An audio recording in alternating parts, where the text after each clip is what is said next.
మీరు జీవాధిపతిని చంపితిరి కానీ దేవుడు ఆయనను మృతుల్లో నుండి లేపెను, అందుకు మేము సాక్షులము. ఏమని చెప్తా ఉన్నాడు?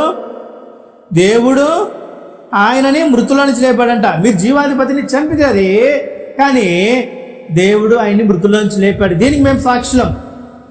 మీరు చంపారు కదా, ఆయన్ని దేవుడు మృతుల్లో నుంచి లేపాడు కనుక దీనికి మేము సాక్షులం. ఇదిగో మీరు చంపిన ఆయనే మీకు జీవాన్ని అనుగ్రహిస్తున్నాడు.